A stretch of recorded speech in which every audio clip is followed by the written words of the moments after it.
The Lottery by Shirley Jackson. The morning of June 27th was clear and sunny, with the fresh warmth of a full summer day. The flowers were blossoming profusely, and the grass was richly green. The people of the village began to gather in the square between the post office and the bank around 10 o'clock. In some towns there were so many people that the lottery took 2 days and had to be started on June 26th. But in this village, where there were only about 300 people, the whole lottery took only about 2 hours, so it could begin at 10 o'clock in the morning and still be through in time to allow the villagers to get home for noon dinner. The children assembled first, of course. School was recently over for the summer, and the feeling of liberty sat uneasily on most of them.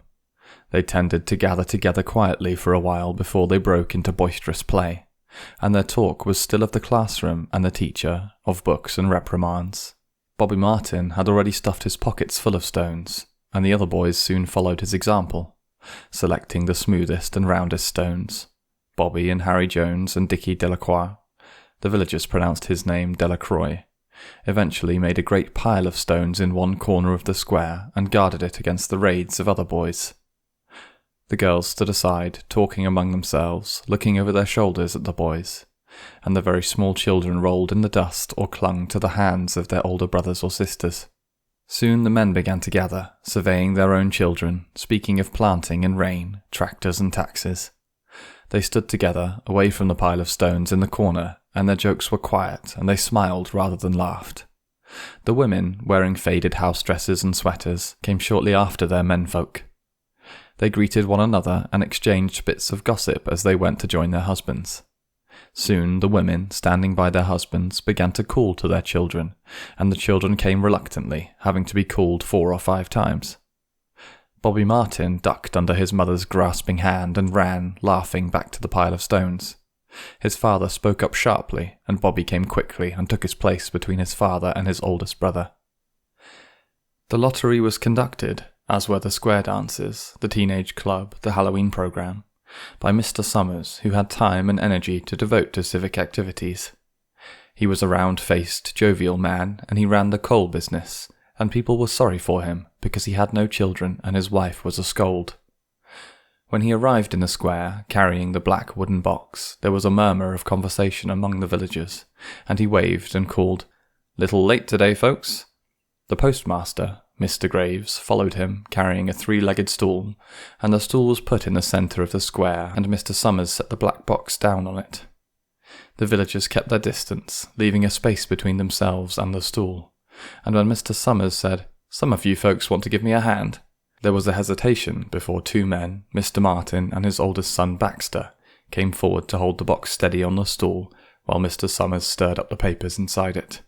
The original paraphernalia for the lottery had been lost long ago, and the black box now resting on the stool had been put into use even before Old Man Warner, the oldest man in town, was born. Mr. Summers spoke frequently to the villagers about making a new box, but no one liked to upset even as much tradition as was represented by the black box. There was a story that the present box had been made with some pieces of the box that had preceded it, the one that had been constructed when the first people settled down to make a village here. Every year after the lottery, Mr. Summers began talking again about a new box, but every year the subject was allowed to fade off without anything's being done. The black box grew shabbier each year. By now it was no longer completely black, but splintered badly along one side to show the original wood colour, and in some places faded or stained. Mr. Martin and his oldest son Baxter held the black box securely on the stool until Mr. Summers had stirred the papers thoroughly with his hand. Because so much of the ritual had been forgotten or discarded, Mr. Summers had been successful in having slips of paper substituted for the chips of wood that had been used for generations. Chips of wood, Mr. Summers had argued, had been all very well when the village was tiny, but now that the population was more than 300 and likely to keep on growing, it was necessary to use something that would fit more easily into the black box. The night before the lottery, Mr. Summers and Mr. Graves made up the slips of paper and put them into the box, and it was then taken to the safe of Mr. Summers' coal company and locked up until Mr. Summers was ready to take it to the square next morning. The rest of the year the box was put away, sometimes one place, sometimes another. It had spent 1 year in Mr. Graves' barn and another year underfoot in the post office, and sometimes it was set on a shelf in the Martin grocery and left there. There was a great deal of fussing to be done before Mr. Summers declared the lottery open. There were lists to make up, of heads of families, heads of households in each family, members of each household in each family. There was the proper swearing in of Mr. Summers by the postmaster, as the official of the lottery. At one time, some people remembered, there had been a recital of some sort, performed by the official of the lottery, a perfunctory, tuneless chant that had been rattled off duly each year. Some people believed that the official of the lottery used to stand just so when he sang it. Others believed that he was supposed to walk among the people, but years and years ago this part of the ritual had been allowed to lapse. There had been, also, a ritual salute which the official of the lottery had used in addressing each person who came up to draw from the box, but this also had changed with time, until now it was felt necessary only for the official to speak to each person approaching. Mr. Summers was very good at all this, in his clean white shirt and blue jeans. With one hand resting carefully on the black box, he seemed very proper and important, as he talked interminably to Mr. Graves and the Martins. Just as Mr. Summers finally left off talking and turned to the assembled villagers, Mrs. Hutchinson came hurriedly along the path to the square, her sweater thrown over her shoulders, and slid into place in the back of the crowd. "Clean forgot what day it was," she said to Mrs. Delacroix, who stood next to her, and they both laughed softly. "Thought my old man was out back stacking wood," Mrs. Hutchinson went on, "and then I looked out the window and the kids were gone, and then I remembered it was the 27th and came a-running." She dried her hands on her apron, and Mrs. Delacroix said, "You're in time, though. They're still talking away up there." Mrs. Hutchinson craned her neck to see through the crowd and found her husband and children standing near the front. She tapped Mrs. Delacroix on the arm as a farewell and began to make her way through the crowd. The people separated good-humouredly to let her through. 2 or 3 people said, in voices just loud enough to be heard across the crowd, "Here comes your Mrs. Hutchinson," and "Bill, she made it after all." Mrs. Hutchinson reached her husband, and Mr. Summers, who had been waiting, said cheerfully, "Thought we were going to have to get on without you, Tessie," Mrs. Hutchinson said, grinning. "Wouldn't have me leave my dishes in the sink now, would you, Joe?" And soft laughter ran through the crowd as people stirred back into position after Mrs. Hutchinson's arrival. "Well now," Mr. Summers said soberly, "guess we better get started, get this over with, so we can go back to work. Anybody ain't here?" "Dunbar?" several people said. "Dunbar? Dunbar?" Mr. Summers consulted his list. "Clyde Dunbar," he said. "That's right. He's broken his leg, hasn't he? Who's drawing for him?" "Me, I guess," a woman said, and Mr. Summers turned to look at her. "Wife draws for her husband," Mr. Summers said. "Don't you have a grown boy to do it for you, Janie?" Although Mr. Summers and everyone else in the village knew the answer perfectly well, it was the business of the official of the lottery to ask such questions formally. Mr. Summers waited with an expression of polite interest while Mrs. Dunbar answered. "Horace is not but 16 yet," Mrs. Dunbar said regretfully. "Guess I got to fill in for the old man this year." "Right," Mr. Summers said. He made a note on the list he was holding. Then he asked, "Watson boy drawing this year?" A tall boy in the crowd raised his hand. "Here," he said. "I'm drawing for Mother and me." He blinked his eyes nervously and ducked his head as several voices in the crowd said things like, "Good fellow, Jack," and "Glad to see your mother's got a man to do it." "Well," Mr. Summers said, "guess that's everyone. Old man Warner make it." "Here," a voice said, and Mr. Summers nodded. A sudden hush fell over the crowd as Mr. Summers cleared his throat and looked at the list. "All ready?" he called. "Now, I'll read the names. Heads of families first, and the men come up and take a paper out of the box. Keep the paper folded in your hand without looking at it until everyone has had a turn. Everything clear?" The people had done it so many times that they only half listened to the directions. Most of them were quiet, wetting their lips, not looking around. Then Mr. Summers raised one hand high and said, "Adams?" A man disengaged himself from the crowd and came forward. "Hi, Steve," Mr. Summers said, and Mr. Adams said, "Hi, Joe." They grinned at one another humorlessly and nervously. Then Mr. Adams reached into the black box and took out a folded paper. He held it firmly by one corner as he turned and went hastily back to his place in the crowd, where he stood a little apart from his family, not looking down at his hand. "Allen," Mr. Summers said. "Anderson. Bentham." "Seems like there's no time at all between lotteries anymore," Mrs. Delacroix said to Mrs. Graves in the back row. Seems like we got through the last one only last week." "Time sure goes fast," Mrs. Graves said. "Clark, Delacroix." "There goes my old man," Mrs. Delacroix said. She held her breath while her husband went forward. "Dunbar," Mr. Summers said, and Mrs. Dunbar went steadily to the box, while one of the women said, "Go on, Janie," and another said, "There she goes." "We're next," Mrs. Graves said. She watched while Mr. Graves came around from the side of the box, greeted Mr. Summers gravely, and selected a slip of paper from the box. By now, all through the crowd there were men holding small folded papers in their large hands, turning them over and over nervously. Mrs. Dunbar and her 2 sons stood together. Mrs. Dunbar was holding the slip of paper. "Harbert, Hutchinson." "Get up there, Bill," Mrs. Hutchinson said, and the people near her laughed. "Jones." "They do say," Mr. Adams said to old man Warner, who stood next to him, "that over in the North Village they're talking of giving up the lottery." Old man Warner snorted. "Pack of crazy fools," he said, "listening to the young folks. Nothing's good enough for them. Next thing you know, they'll be wanting to go back to living in caves. Nobody work anymore. Live that way for a while. Used to be a saying about lottery in June, corn be heavy soon. First thing you know, we'd all be eating stewed chickweed and acorns. There's always been a lottery," he added petulantly. "Bad enough to see young Joe Summers up there joking with everybody." "Some places have already quit lotteries," Mrs. Adams said. "Nothing but trouble in that," old man Warner said stoutly. "Pack of young fools."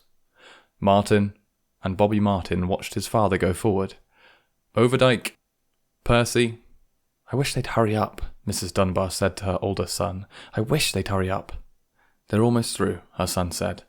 "You get ready to run and tell Dad," Mrs. Dunbar said. Mr. Summers called his own name and then stepped forward precisely and selected a slip from the box. Then he called, "Warner." 77th year I've been in the lottery," old man Warner said as he went through the crowd. 77th time. "Watson." The tall boy came awkwardly through the crowd. Someone said, "Don't be nervous, Jack," and Mr. Summers said, "Take your time, son." "Zanini." After that there was a long pause, a breathless pause, until Mr. Summers, holding his slip of paper in the air, said, "All right, fellows."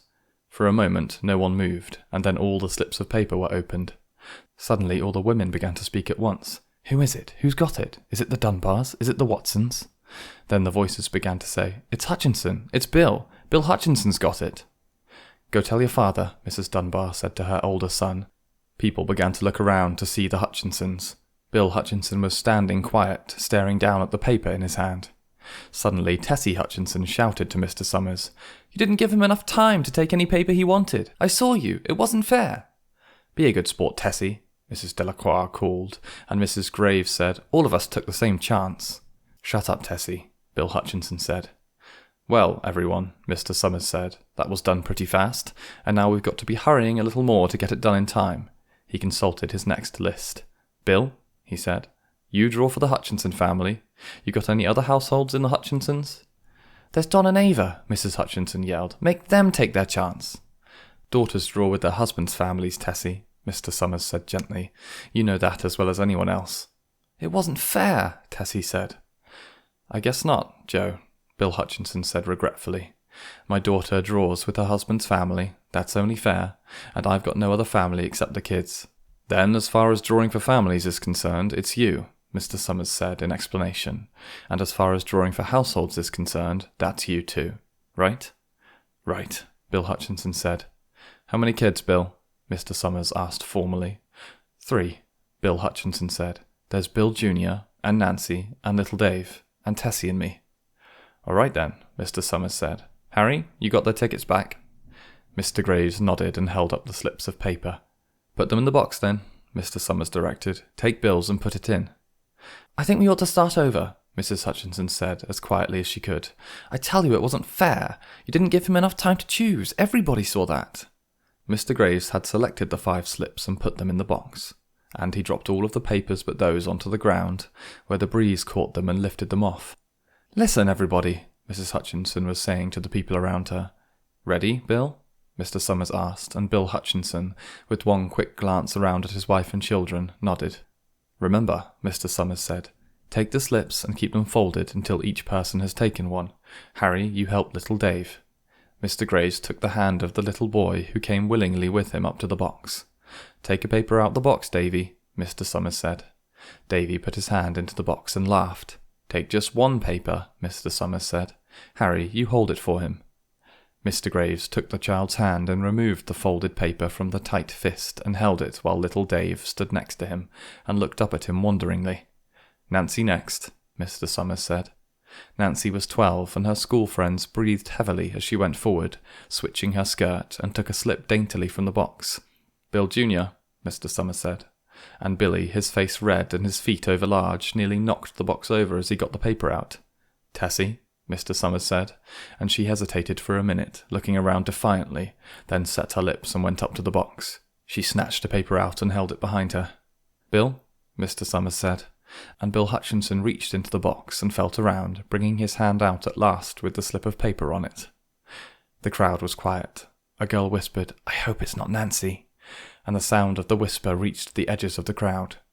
"It's not the way it used to be," Old Man Warner said clearly. "People ain't the way they used to be." "All right," Mr. Summers said. "Open the papers. Harry, you open little Dave's." Mr. Graves opened the slip of paper, and there was a general sigh through the crowd as he held it up, and everyone could see that it was blank. Nancy and Bill Jr. opened theirs at the same time, and both beamed and laughed, turning around to the crowd and holding their slips of paper above their heads. "Tessie," Mr. Summers said. There was a pause, and then Mr. Summers looked at Bill Hutchinson, and Bill unfolded his paper and showed. It was blank. "It's Tessie," Mr. Summers said, and his voice was hushed.